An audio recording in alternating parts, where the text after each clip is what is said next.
अभी एक बड़ी खबर आ रही है, लखनऊ में शिक्षक अभ्यर्थियों का प्रदर्शन हुआ है। फिर से मंत्री अनुप्रिया पटेल के घर के बाहर यह प्रोटेस्ट किया गया।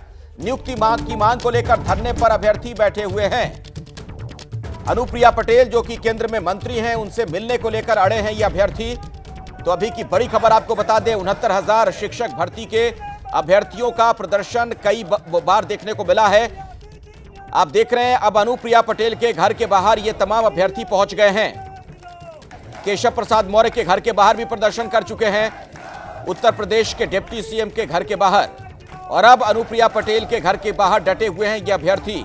लगातार वहां पर नारे लगा रहे हैं। कल केशव प्रसाद मौर्य के घर का घेराव किया गया था और आज केंद्रीय मंत्री अनुप्रिया पटेल के घर के बाहर ये आंदोलनकारी पहुंचे हुए हैं। तो 69,000 शिक्षकों की नियुक्ति से जुड़ा ये पूरा मामला और इन अभ्यर्थियों का प्रदर्शन लगातार जारी है। कल जो प्रदर्शन हुआ था उस दौरान आप देख रहे थे कैसे पुलिस के साथ इनकी हाथापाई भी हो गई थी।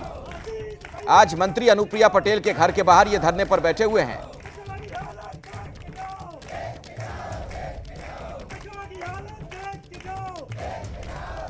तो लगातार नारेबाजी कर रहे हैं ये तमाम अभ्यर्थी, सैकड़ों की संख्या में मौजूद हैं। हमारे साथ संजय त्रिपाठी इस वक्त फोन लाइन पर जुड़ गए हैं लखनऊ से। संजय, ये जो अभ्यर्थियों का प्रदर्शन है मैं देख पा रहा हूं बड़ा तेज होता जा रहा है। कल केशव प्रसाद मौर्य के घर के बाहर, आज अनुप्रिया पटेल के घर के बाहर मौजूद हैं। बिल्कुल, अनुप्रिया पटेल के आवास के घर के बाहर मैं भी मौजूद हूं और यहाँ बड़ी संख्या में जो अभ्यर्थी हैं वो आए हुए हैं। इन सबकी यही मांग है कि जो हाईकोर्ट डबल बेंच का फैसला है उसको तत्काल प्रभाव से लागू कर दिया जाए। कि अगर ये फैसला लागू जल्दी नहीं होगा तो कहीं कोई सुप्रीम कोर्ट चला गया तो इनकी जो कानूनी लड़ाई जो पिछले 4 साल से लोग लड़ रहे थे, इस लड़ाई को फिर से एक बार इन्हें लड़ना पड़ेगा सुप्रीम कोर्ट में।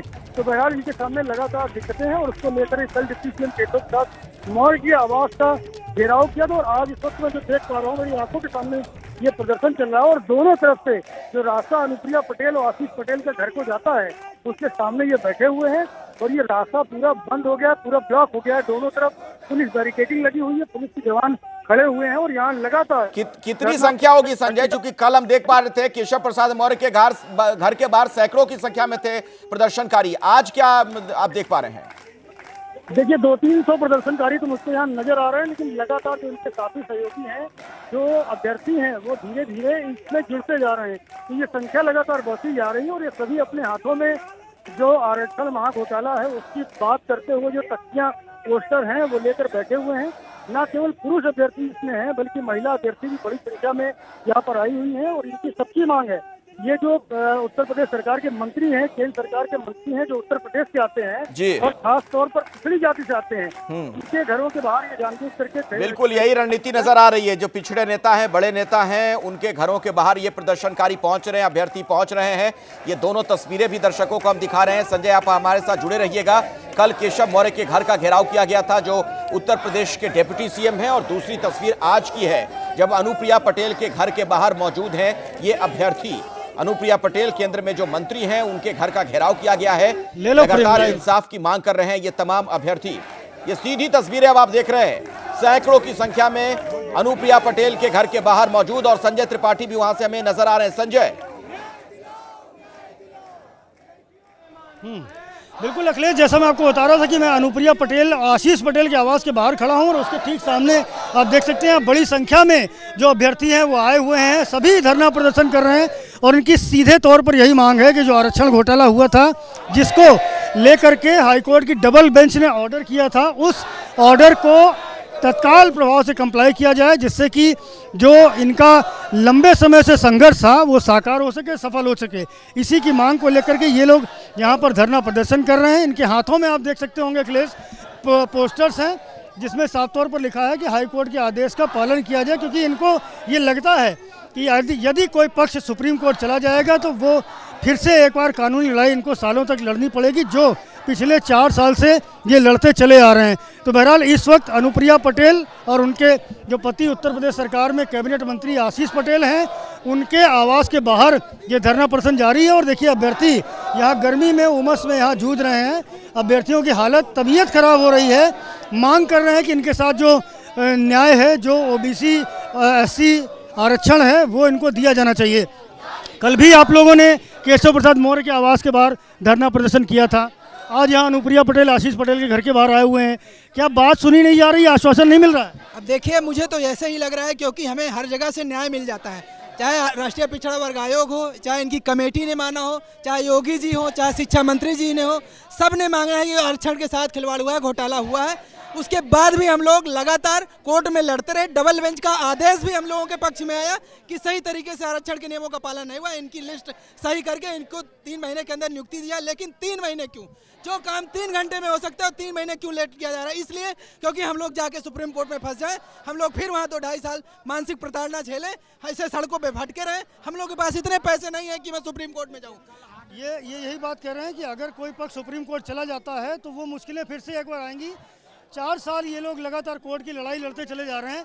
हाई कोर्ट ने जो अपने ऑर्डर में कहा है उसमें 3 महीने का वक्त दिया है, अभी तो 1 महीना भी नहीं हुआ है, तो फिर इस धरना प्रदर्शन की आवश्यकता क्या है? सर, हमारी पीड़ा को आप तब समझ पाएंगे, ये बच्चे जो 3 महीने आप लोग देख रहे हैं, वो 4 साल से उन्हें स्कूलों में होना चाहिए था। 60,000 की सैलरी के हकदार थे वो बच्चे, लेकिन वो बच्चे 4 साल से सड़कों में भटक रहे हैं। 4 साल माननीय हाई कोर्ट की लड़ाई लड़के यहाँ पे आए। जो काम 3 दिन में हो सकता है, 3 घंटे में हम 3 महीने का इंतजार कैसे करें, जब हमें पता है कि हम न्यायोचित तरीके से अपने विद्यालयों में हो सकते हैं।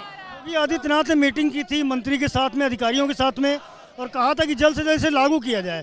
सरकार सुप्रीम कोर्ट नहीं जा रही है, तो क्या आपको भरोसा नहीं सरकार पर? सर, जब सिंगल बेंच का ऑर्डर आया था तब भी सरकार ने कहा था कि डबल बेंच में नहीं जाएगी, फिर भी उसने हमारे साथ धोखा किया और डबल बेंच गई। उसके बाद अब जब डबल बेंच का ऑर्डर आ गया तो योगी जी ने कहा हम न्याय कर रहे हैं, हम किसी के साथ अन्याय नहीं होने देना चाहते। तो ये अगर हम लोग सड़कों पे बैठे हैं तो ये अन्याय नहीं है, अन्याय नहीं है, घोर अन्याय है। इससे ज्यादा अन्याय क्या कर सकते हैं? हमारी जगह जो नियुक्ति पा रहे हैं, सैलरी ले रहे हैं, हम ये नहीं कहते कि आप उन्हें निकालिए, आप उन्हें डीएम बना दीजिए, एसडीएम बना दीजिए। आप चाहे तो उनका अपना पूरा वित्त मंत्रालय सौंप दीजिए, हमें इससे कोई प्रॉब्लम नहीं, पर हमें हमारी जगह नियुक्ति देकर हमें न्याय दीजिए।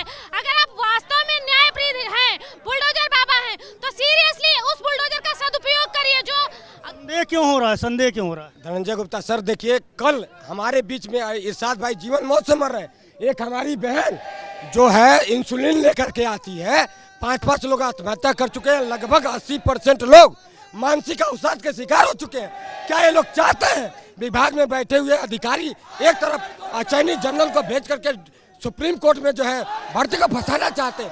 हम लोग चिल्ला रहे हैं पिछले, जब से हम लोग का ऑर्डर आया कि हमको जल्द से जल्द जीओ कारी करके, अगर अधिकारी चाहे तो 4 घंटे में एक दोबारा सूची जारी कर सकते हैं। उनका यही कहना है कि जो अधिकारी हैं उनकी हिला हवाली की वजह से ये पूरा मामला लगातार लटका रहा है, और एक बार फिर से जो गेंद है वो इन्हीं अधिकारियों के पाले में डाल दी गई है। अखिलेश ये मांग कर रहे हैं कि जो जीओ जारी होना है हाईकोर्ट के डबल बेंच के ऑर्डर के बाद में, उसको जल्द से जल्द जारी किया जाए, और इनका जो न्याय है, जो इनकी नियुक्तियां होनी चाहिए, वो जल्द से जल्द की जाए। बहरहाल इस वक्त अनुप्रिया पटेल के आवास की तस्वीरें में अपना कैमरामैन प्रेम सिंह से कहूँगा कि इधर की तस्वीरें भी दिखावें। अनुप्रिया पटेल के आवास के भीतर की जो तस्वीर है वो भी दिखाते हैं। अंदर भी पुलिस फोर्स है, और यहाँ भी जो बेहोश हुई अभ्यर्थी हैं उनको यहाँ पर लाया गया, चूँकि बाहर बहुत उमस है, गर्मी है।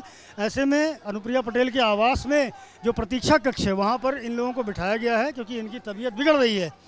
मांग लगातार वही है, चाहे ये यहाँ हो या बाहर बैठे हों, कि इनका जो आरक्षण है वो दिया जाए, जो हाईकोर्ट का ऑर्डर है उसको कंप्लाई किया जाए। अनुप्रिया पटेल के पश्चिम बंगाल से आ रही बड़ी खबर का मैं रुख करना चाहूंगा। बंगाल में बस कुछ ही देर में पेश होगा एंटी रेप बिल।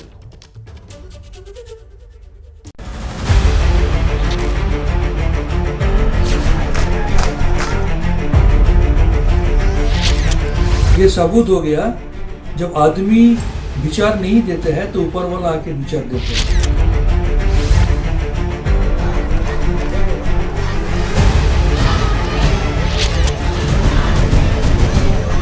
बंगाल के लोगों की बहुत कांक्षित गिरफ्तारी था। बंगाल के लोग चाह रहे थे कि गिरफ्तारी हो।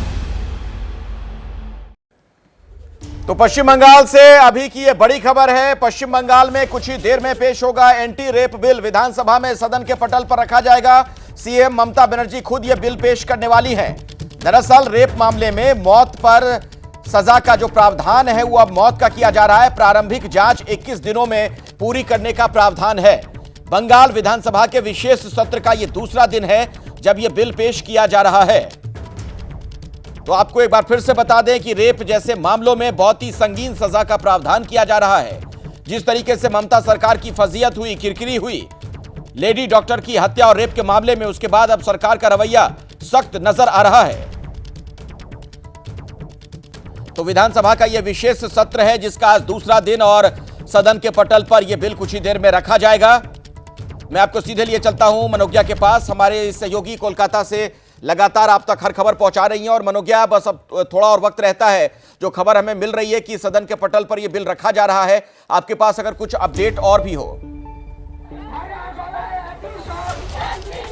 बिल्कुल 11 बजे से 12 बजे के बीच में मुख्यमंत्री ममता बनर्जी विधानसभा पहुंचेंगी और उसके बाद पूरे सत्र के साथ आज इसे पेश कर दिया जाएगा, जहां एक और बीबी गांगुली स्ट्रीट और सड़कों पर लाल बाजार हेडक्वार्टर से थोड़ी ही दूर कोलकाता पुलिस के खिलाफ डॉक्टर्स का ये अभियान चल रहा है और मांग हो रही है कि विनीत गोयल कोलकाता के पुलिस कमिश्नर इस्तीफा दे। तो वहीं दूसरी ओर मुख्यमंत्री ममता बनर्जी की अगुवाई में आज ये बिल पेश किया जाएगा। अपराजिता नाम के इस बिल में कई सारी ऐसी धाराएं रखी गई हैं जिसमें सख्त से सख्त सजा दी जा सके, खासतौर से तब जब कोई भी अपराधी, बलात्कारी आरोपी उस समय आइडेंटिफाई हो जाए और उसके साथ साथ इससे आरोपियों के साथ अगर आपको मैं इस समय वर्तमान में प्रदर्शन दिखाऊं तो वो जरूरी हो जाता है बताना कि अभी सुबह के 11 बज रहे हैं।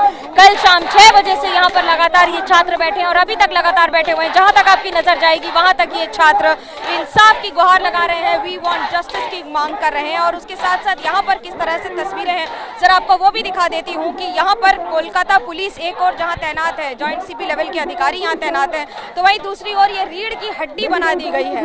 रीढ़ की हड्डी पर माला पहना दी गई है और सवाल उठा रहे हैं कि ये रीढ़ की हड्डी आखिरकार है किसकी। डॉक्टर्स का कहना है कि रीढ़ की हड्डी जो उस तरफ बैठे हैं ये उनकी है, एक और जहां पर इस तरह से बैरिकेड्स लगा दिए गए हैं और एक आंदोलन को रोकने का प्रयास किया जा रहा है। छात्र ये मांग कर रहे हैं कि वहां जाकर खुद बात करेंगे, लेकिन बेंटिंग स्ट्रीट तक जाना चाहते हैं जिसकी अनुमति कोलकाता पुलिस बीएनएस की धारा 163 के चलते नहीं दे रही है। तो वहीं दूसरी ओर आपको ये बता दें कि आज विधानसभा में अभी कुछ ही देर में इसका लाइव ब्रॉडकास्ट भी होने लगेगा, जहां पर मुख्यमंत्री ममता बनर्जी अपना बिल पेश करेंगी और राज्य सरकार की ओर से महिलाओं की सुरक्षा और आरोपी खास तौर से बलात्कारियों को सख्त से सख्त सजा के लिए ये नए बिल के साथ कानून बना दिया जाएगा।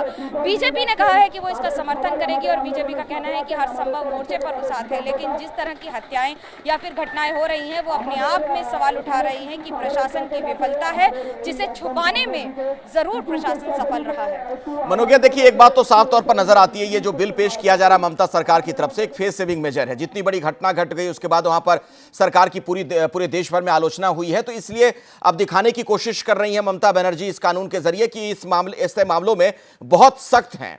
लेकिन दूसरी बात यह है कि अभी भी लोगों में, खासतौर पर वहां डॉक्टर्स में, वो भरोसा बहाली नहीं कर पाई हैं, क्योंकि आप दिखा रही थी तस्वीरें कि आज भी वहां पर प्रदर्शन हो रहा है। बिल्कुल, ये सड़कों पर प्रदर्शन हो रहा है। बीबी गांगुली स्ट्रीट इस समय आपको एक वन फेस रास्ता है। बीबी गांगुली स्ट्रीट यहाँ पर लगातार सोने की दुकानें, बहुत सारे कॉलेजेस और सियालदा से लेकर अगर आप बिजनेस डिस्ट्रिक्ट की बात करें तो वहाँ पर जुड़ने का ये सबसे महत्वपूर्ण रास्ता हो जाता है। लेकिन उसके बीच में ये जितने छात्र बैठे हैं, एक बार कुछ छात्रों से ही बात करते हैं। आप यहाँ पर कब तक प्रोटेस्ट करेंगी? कह रहे हैं कि यहाँ से हटाएंगे नहीं। बिल्कुल, जब तक हमें हमारी मांगे हैं। एक बार भी हम लोग रात से बैठे हैं, पुलिस लोगों से कोई वार्तालाप नहीं हुई। यहाँ पर डॉक्टर्स बैठे हुए हैं, हम चाहते हैं पुलिस कमिश्नर जी आए, देखिए हम लोग की जो मांगे हैं। वो तो कह रहे हैं मिलने को तैयार है, 20 लोगों को भेज दीजिए, आप जाने को तैयार। रेजिग्नेशन चाहिए हमें उनका। उतना बड़ा मॉब अटैक हुआ, अभी तक उसके लिए कुछ भी नहीं हुआ। आप डॉक्टर हैं, आपको भरोसा है अगर आप काम पर वापस जाएंगे तो आप सुरक्षित हैं? काम तो चल नहीं, बिल्कुल नहीं है, हमारे कुछ भी सुरक्षित नहीं है वहाँ पर। अभी हम 20 दिन इतना इंसिडेंट हो चुका है, उसमें ऐसा कुछ भी नहीं हुआ है कि हमें लग रहा है कि हम अभी सुरक्षित हैं वापस जाने के लिए। तो हम किस सारे डॉक्टर्स हैं और ये सारे डॉक्टर्स ममता सरकार के लिए मनोज्ञा ये बहुत चिंता की बात है कि अगर अभी भी इस तरीके से वहां पर भरोसा बहाली नहीं करवा पाई है सरकार तमाम कोशिशों के बावजूद। कोलकाता के आरजीकर अस्पताल में डॉक्टर से रेप और मर्डर केस को लेकर लगातार अस्पताल प्रशासन सवालों के घेरे में है। जब घटना हुई तब इमरजेंसी ड्यूटी पर डॉक्टर तापर प्रमाणिक मौजूद थे। एबीपी न्यूज से बातचीत में डॉक्टर प्रमाणिक ने भी कई सवाल उठाए। डॉक्टर प्रमाणिक का यह कहना है कि लेडी डॉक्टर की मौत के बाद नियमों का पालन नहीं हुआ, जिसमें पोस्टमार्टम की प्रक्रिया में देरी हुई। पोस्टमार्टम दूसरे मेडिकल कॉलेज में होना चाहिए था। जिनका कोई लेना देना नहीं था उन्हें भी घटनास्थल पर आने दिया गया। डॉक्टर का यह भी कहना है कि संभव है कि जिस जगह वारदात हुई वहां सबूतों से छेड़खानी की गई हो।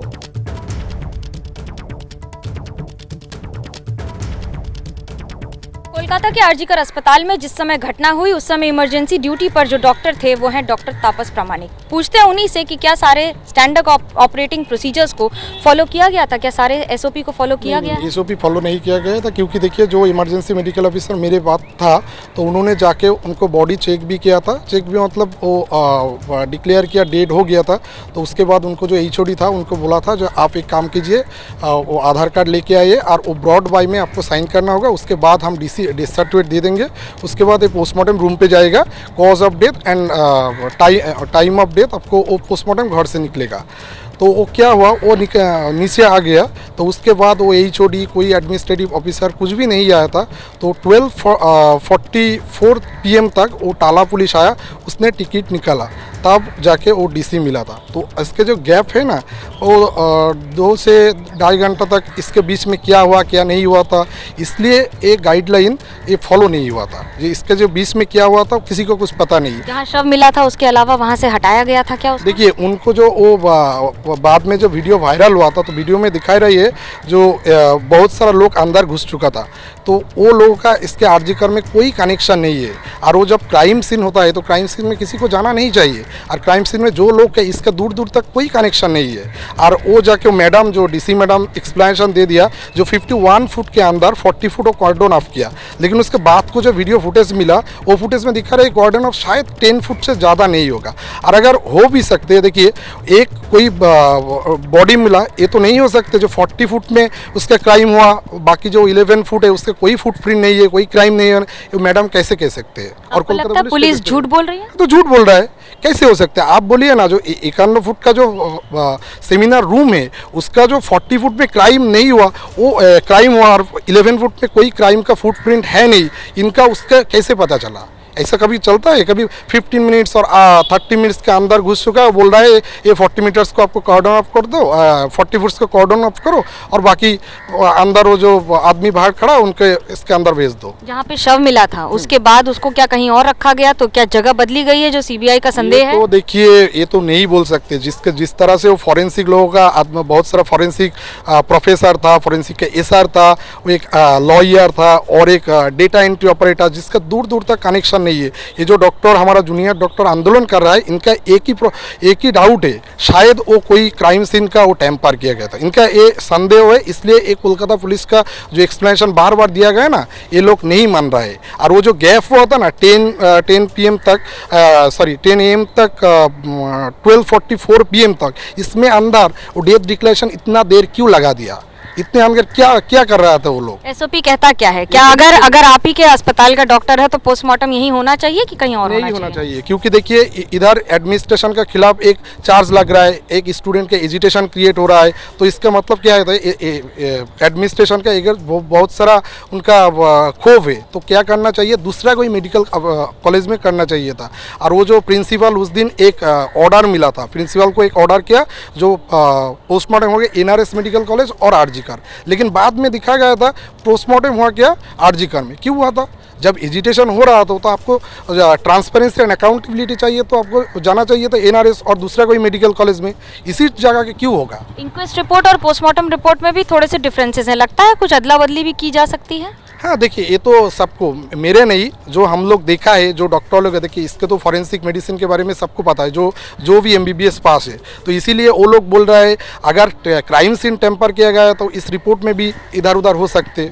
इसका सबको डाउट है, क्योंकि कोलकाता पुलिस का वो जो एक क्राइम सीन का जो कॉर्डन ऑफ का जो हिस्ट्री बता रही है ना, और जो वीडियो फुटेज वायरल हुआ, किसी को कोलकाता पुलिस को वो स्टोरी के बारे में किसी को जो एक्सप्लेनेशन दे रहा है सेटिस्फैक्टरी नहीं लग रहा है। किसी को बचाने की कोशिश की जा रही है? कुछ जान गई थी लड़की? शायद हो सकते।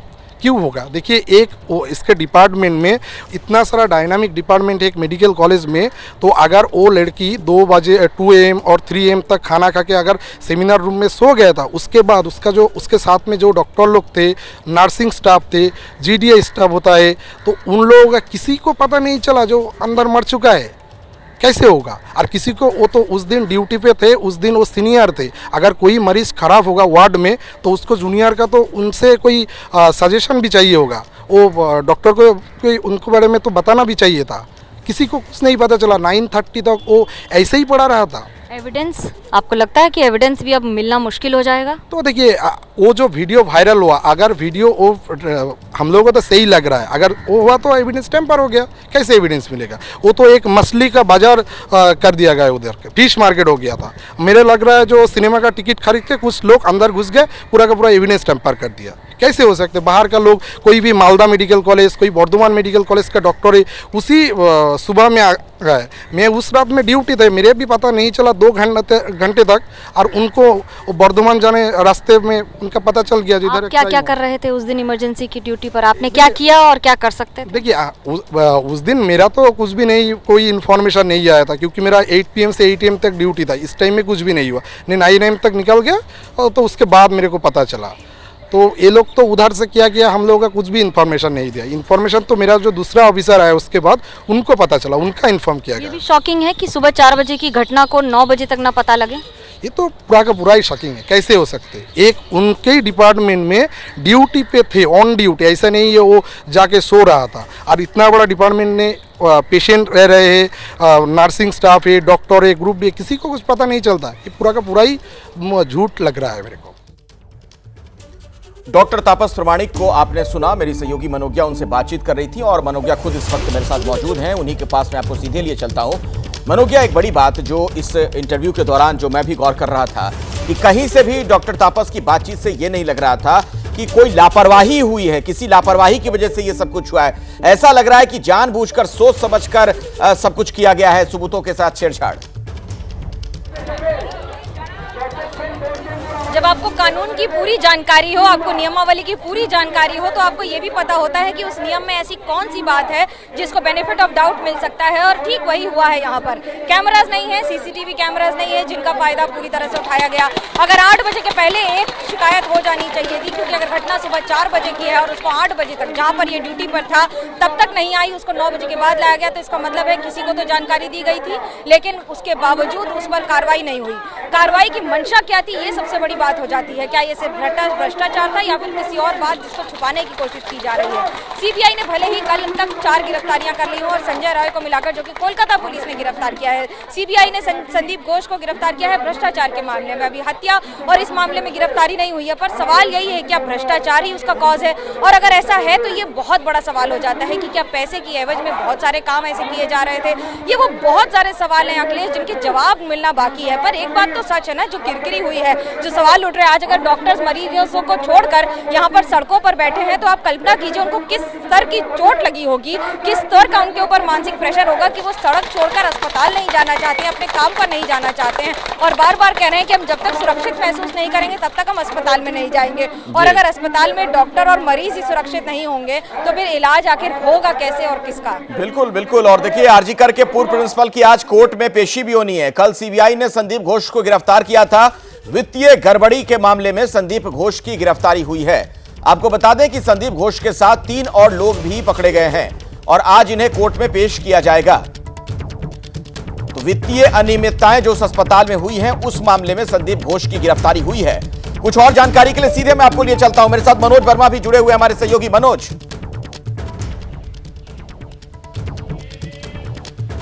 जी बिल्कुल, देखिए अखिलेश, आपको बताना चाहूँगा कि 4 लोगों की गिरफ्तारी हुई है, जिसमें संदीप घोष, इसके अलावा सुमन हैं, इसके अलावा अफसर अली हैं, और एक और शख्स है जिसकी गिरफ्तारी हुई है। ये 2 वेंडर हैं, और इसके अलावा एक सिक्योरिटी पर्सनल है संदीप घोष का। इन चारों की गिरफ्तारी की है, और वित्तीय अनियमितताओं के मामले में जो CBI ने एक अलग मामला दर्ज किया था, उसमें इनकी गिरफ्तारी हुई है। 2 बजे के बाद इन चारों को कोर्ट में पेश किया जाएगा, और वहाँ पर इन सभी की रिमांड की मांग की जाएगी, क्योंकि अब तक की जो जाँच में सामने निकल करके आया है कि जो अस्पताल से जो भी टेंडर दिए जाते थे उसमें मोटा कमीशन लिया जाता था। इसके अलावा जो बायोमेडिकल वेस्ट बेचा जाता था उसके अंदर भी मोटा कमीशन लिया जाता था। तो तकरीबन आपको बताना चाहूँगा 16 दिन तक, तकरीबन 250 घंटे तक संदीप घोष से रेप और मर्डर के बारे में तो पूछताछ की ही CBI ने। इसके अलावा जो वित्तीय अनियमितताएं हो रही थी उस मामले में भी CBI ने पूछताछ की, और CBI ने कल संदीप घोष को गिरफ्तार कर लिया। उसके साथ 3 और लोगों को गिरफ्तार किया है, और CBI के सूत्रों का साफ तौर पर यह कहना है कि इन चारों की आज रिमांड की मांग की जाएगी अदालत में, और रिमांड पर लेने के बाद इनसे ये पूछा जाएगा कि किस तरीके से ये पूरा नेटवर्क चल रहा था, कि और कौन कौन लोग इनके साथ शामिल हो सकते हैं। हो सकता है आने वाले दिनों में जब इन्वेस्टिगेशन और आगे बढ़े तो अस्पताल के कुछ और लोगों का नाम इसमें सामने आए। अभी की एक और खबर है मुंबई से। यहां भी महिला सुरक्षा को लेकर प्रदर्शन हो रहा है। सुप्रिया सुले खुद इस प्रदर्शन में शामिल हैं। ये तस्वीरें आप देख रहे हैं, देश की आर्थिक राजधानी मुंबई की तस्वीर है। आप देख रहे हैं महिला सुरक्षा को लेकर ये सुप्रिया सुले के नेतृत्व में वहां पर प्रदर्शन जारी है। यानी एनसीपी का जो गुट है शरद पवार वाला, उसके नेता यहां पर नजर आ रहे हैं।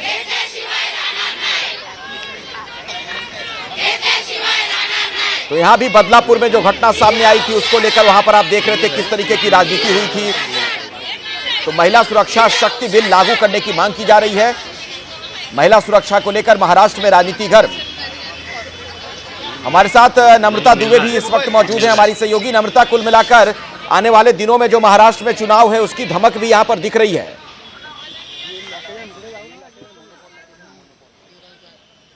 मेरे पीछे आप तस्वीरें देख सकते हैं। एनसीपी शरद पवार गुट के तमाम कार्यकर्ता नेता यहां पर मौजूद हैं। इनकी तरफ से शक्ति बिल लागू करने को लेकर विरोध प्रदर्शन किया जा रहा है। इनका कहना है कि सरकार के पास ड्राफ्ट तैयार है लेकिन सरकार उस पर काम नहीं कर रही है। चुनाव के लिए कुछ ही दिन बचे हैं, तो ऐसे में महाविकास आघाड़ी की तरफ से भी बदलापुर की घटना के बाद इस मुद्दे को बरकरार रखा गया है और महिला सुरक्षा को लेकर यहाँ पर तमाम कार्यकर्ताओं नेताओं को आप देख सकते हैं। सुप्रिया सुले को आप यहाँ पर देख सकते हैं। अनिल देशमुख यहाँ पर मौजूद हैं जो महाराष्ट्र के पूर्व गृह मंत्री रह चुके हैं। तो इनका यही कहना है कि लाडली बहन योजना के नाम पर महिलाओं को जो पैसे देने की बात की जा रही है उसके बदले पहले सुरक्षा दी जाए। जैसे बदलापुर की घटना हो, नांदेड़ की घटना हो, तमाम घटनाएं जो हैं वो सामने आ रही है। यहाँ पर आप देख सकते हैं इनके हाथों में जो पोस्टर्स हैं उस पर लिखा है कि महिला सुरक्षा का वादा चाहिए, हमें शक्ति कायदा चाहिए।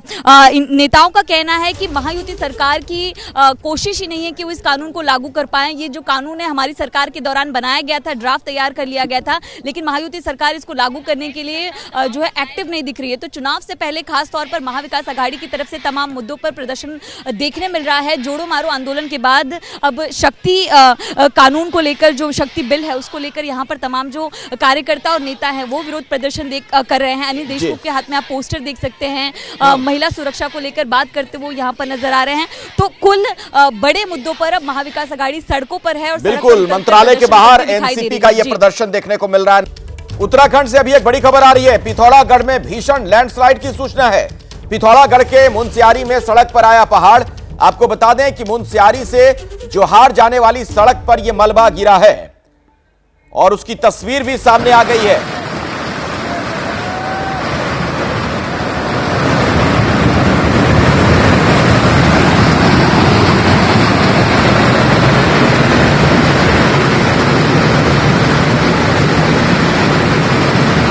पहाड़ का एक बड़ा हिस्सा देखिए किस तरीके से गिरा, जोर की आवाज आई।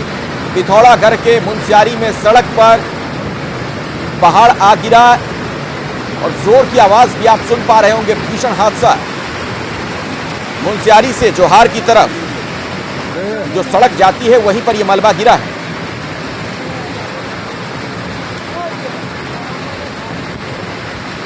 जब यह पहाड़ दरक रहा था, ऊपर से नीचे आ रहा था, उस दौरान आप सुन पाएंगे तेज आवाज आती है और उसके बाद वो पहाड़ का हिस्सा धीरे धीरे नीचे आ गया।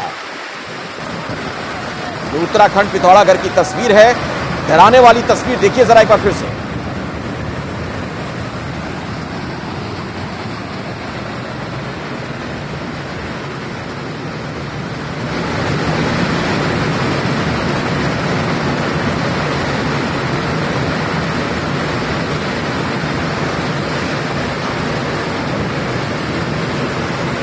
अपने दर्शकों को बता दें कि मुनस्यारी से जोहार की तरफ जो रास्ता जाता है वहीं सड़क पर यह मलबा गिरा है पहाड़ का। जब यह हिस्सा दरका और उसके बाद आपने देखा किस तरीके से लैंडस्लाइड की घटना हुई है।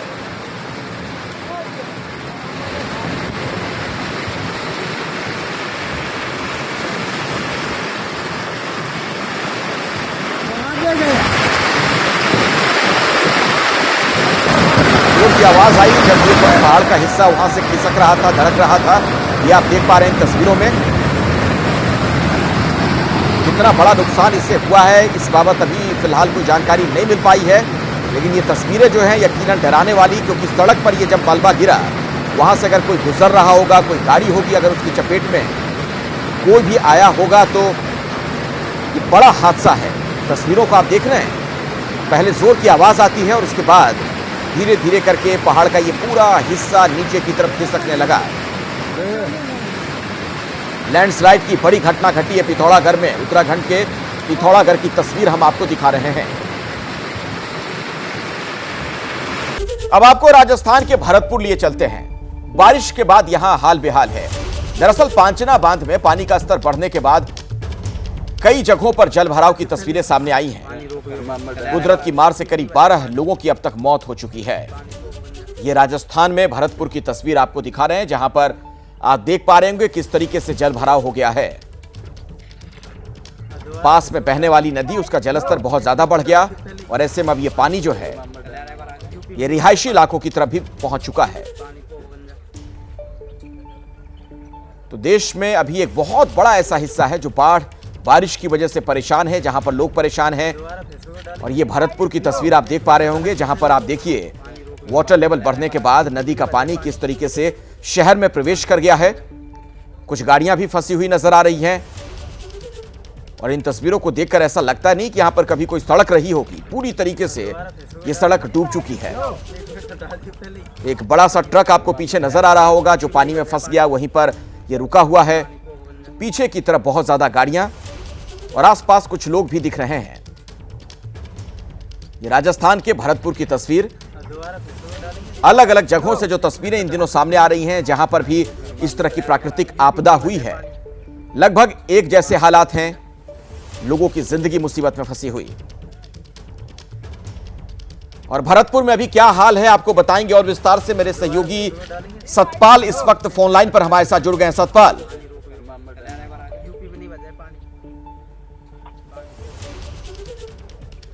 सतपाल, अगर आप मुझे सुन पा रहे हो बताइए, भरतपुर में इस वक्त क्या स्थिति है, क्या देख पा रहे हैं आप? जी, मैं आपको बताना चाहूंगा कि भरतपुर के इस बार पूरी राजस्थान में मानसून की काफी अच्छी बरसात हुई है।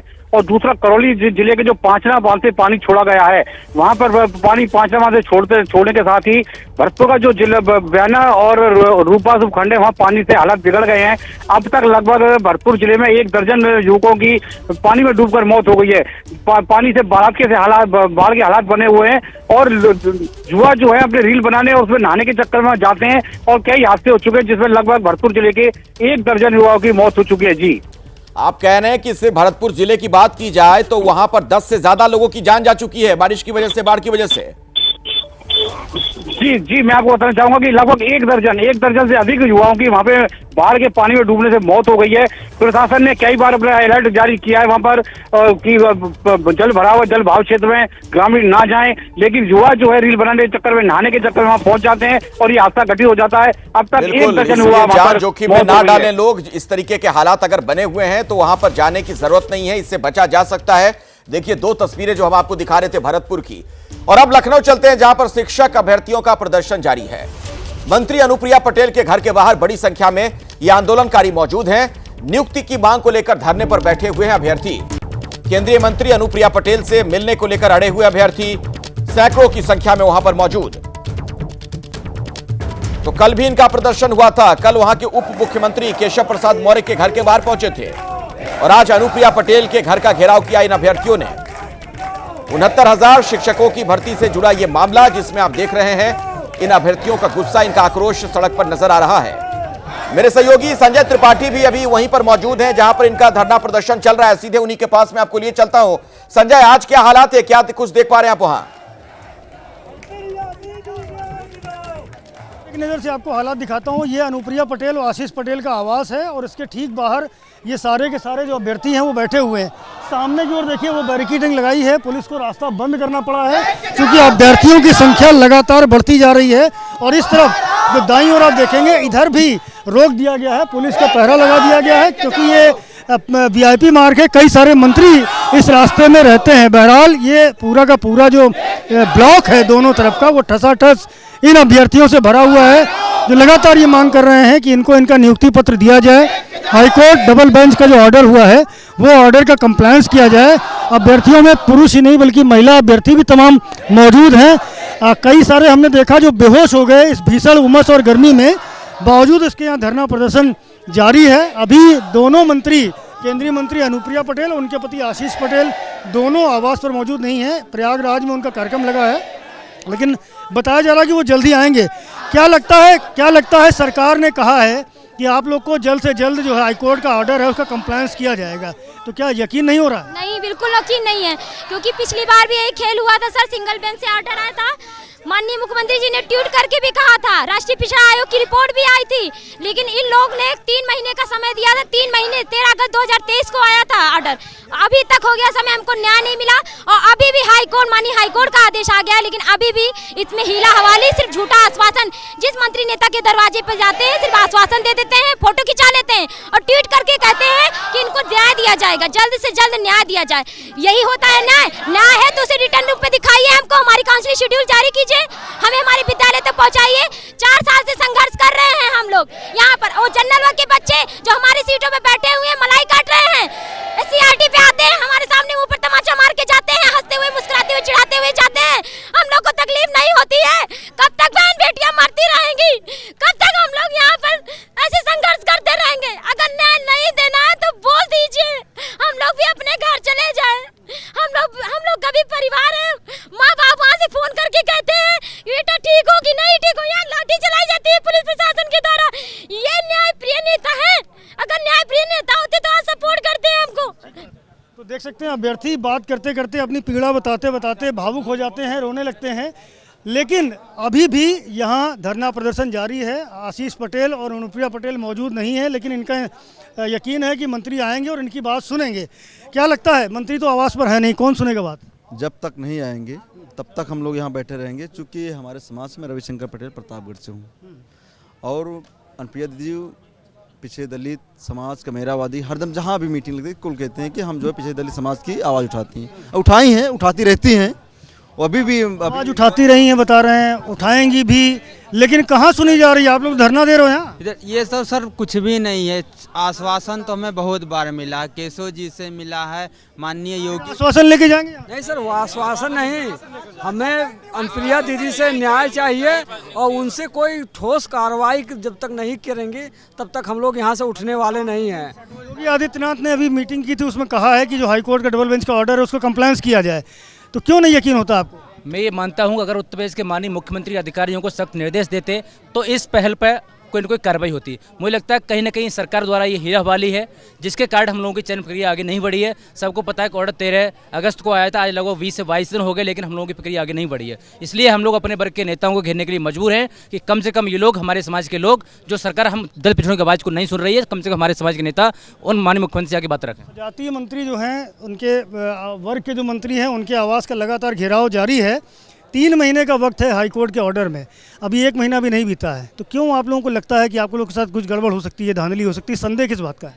अरे सर, संदेह इस बात का है कि जिन अधिकारियों ने घोटाला किया, जिन्होंने चोरी की, गोमती नगर में घटना हुई, 15 घंटे भी नहीं बीते थे, अपराधियों को सामने लाके देश के सामने कर दिया गया। 69,000 शिक्षक भर्ती में 4 साल से हम लोग दर दर की ठोकरें खा रहे हैं, हमारा भविष्य छीन लिया गया, हमारा भविष्य बर्बाद कर दिया गया। 4 साल में जो हमारा भविष्य कहाँ होता, आज हम सड़कों की धूल फांक रहे हैं। तो इसका जो दोषी है उसका नाम आपको पता है? आपको भी नहीं पता है। देश में किसी को भी नहीं पता है कि 69,000 शिक्षकों की भर्ती में आरक्षण का घोटाला किसने किया। अब जब हाईकोर्ट ने कह दिया कि आरक्षण का घोटाला हुआ, आरक्षण में गड़बड़ी हुई है, तो उसके बाद भी उस घोटालेबाज अधिकारी का नाम सार्वजनिक क्यों नहीं किया जा रहा है? और जो आप कह रहे हैं बात 3 महीने की, हमें पता है कि अधिकारी अगर इनको आप 3 साल भी मौका दे देंगे तब भी ये काम नहीं करेंगे। इस बात को ध्यान रखिए। हाईकोर्ट ने दूध के जले हैं, छाछ भी फूक फूक के पीना चाहते हैं।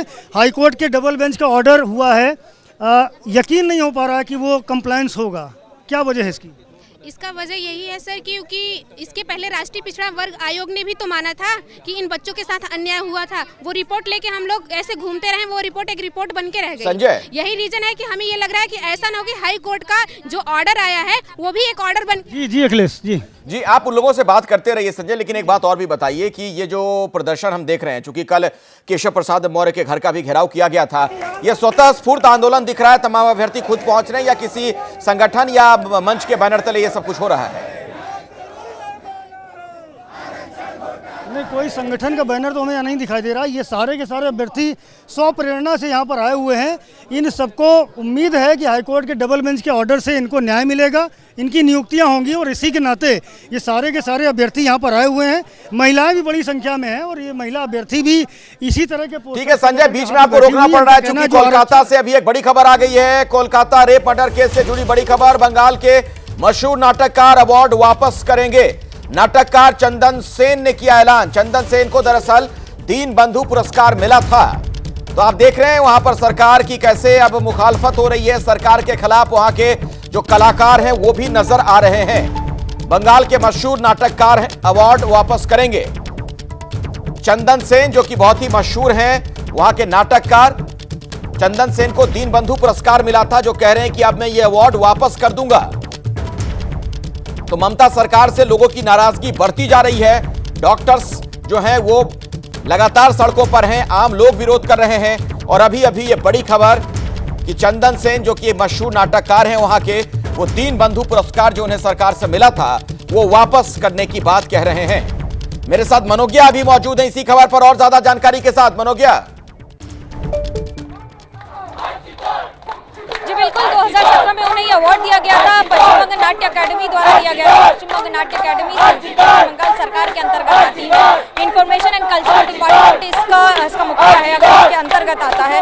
और उन्होंने कहा है, डॉक्टर चंदन सेन जो आर्टिस्ट है, उन्होंने कहा है कि वो एक सामान्य नागरिक के तौर पर जीना चाहते हैं, सामान्य नागरिक के तौर पर इस तरह के विरोध प्रदर्शन में शामिल होना चाहते हैं, जिसकी वजह से वो अपना अवार्ड वापस करना चाहते हैं सरकार को। और कह रहे हैं कि मैं अपने आप को एक आम जनता के तौर पर यहाँ सड़कों पर देखता हूँ जो सरकार का विरोध प्रदर्शन कर रहा है, न कि जो सरकार द्वारा सम्मानित है और सरकार के खिलाफ बोल नहीं सकता या आवाज नहीं। बिल्कुल, तो ममता सरकार की मुश्किलें बढ़ती नजर आ रही हैं। डॉक्टरों का विरोध तो हो ही रहा है। आप आवाज सुन पा रहे थे मनोज्ञा के पीछे तमाम जो डॉक्टर प्रदर्शन करने के लिए बैठे हुए हैं, लगातार इंसाफ की मांग कर रहे हैं। और अब जो आर्टिस्ट हैं वो भी नाराज दिख रहे हैं ममता सरकार से।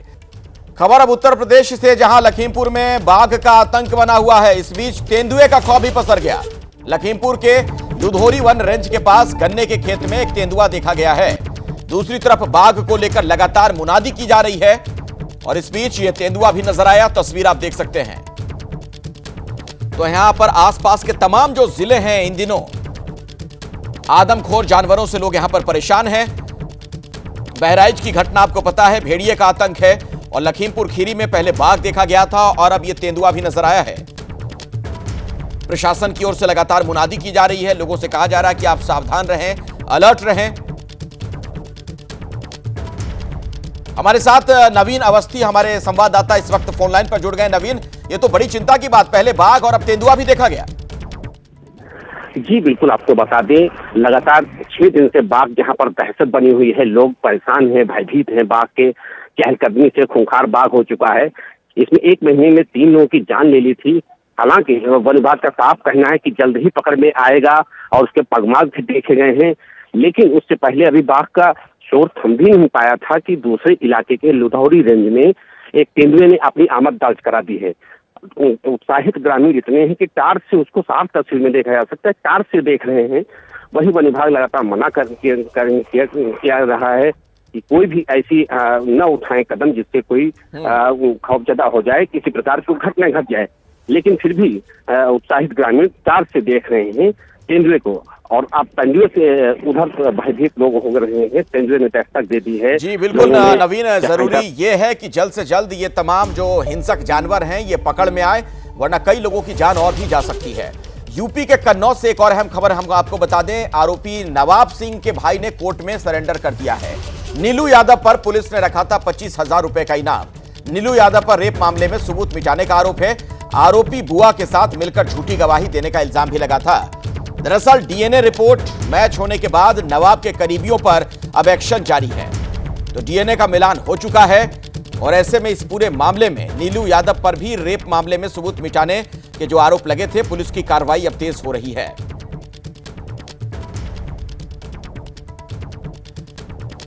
हमारे संवाददाता नित्य मिश्रा इसी खबर पर कुछ और जानकारी के साथ मौजूद हैं। नित्य, इस मामले में और क्या कार्रवाई की गई है, आपके सोर्स क्या बता रहे हैं? बता दें कि नवाब सिंह के जो छोटे भाई हैं नीलू यादव, उन पर पुलिस ने 25,000 रुपए का इनाम घोषित किया था। उन पे आरोप ये लगा था कि जो लड़की की जो बुआ थी उसके खाते में इन्होंने पैसे डलवाए थे, कहीं ना कहीं मामले को दबाने के लिए, लड़की मेडिकल ना कराए। तो इस तरह के पुलिस ने आरोप लगाकर नीलू यादव को भी आरोपी बनाया था। और नीलू यादव की तलाश लगातार पुलिस कर रही थी, कई जनपदों में कर रही थी। यहाँ तक जानकारी मिली कि वो नेपाल तक पुलिस गई हुई थी वहाँ पर। तो लगातार जब नीलू यादव नहीं मिल रहे थे तो पुलिस ने नीलू यादव पर अभी 2-3 दिन पहले 25,000 रुपए का इनाम घोषित किया था। और कल ही नीलू यादव के करीबियों को पुलिस ने उठाया था। तो आज सुबह बहुत ही गोपनीय तरीके से, आज गुप्त तरीके से, आज सुबह जो कन्नौज की कचहरी है वहाँ पर नीलू यादव ने सरेंडर कर दिया यहाँ से 500। ठीक है, धन्यवाद आपका नित्य मिश्रा इस पूरी जानकारी के लिए। तो नीलू यादव पर पुलिस ने 25,000 रुपए का इनाम भी रखा था और अब जबकि आरोपी का जो डीएनए है उसका मिलान हो गया तो उसके करीबियों के खिलाफ भी कार्रवाई की जा रही है, जिनकी इस पूरे मामले में भूमिका पाई गई है।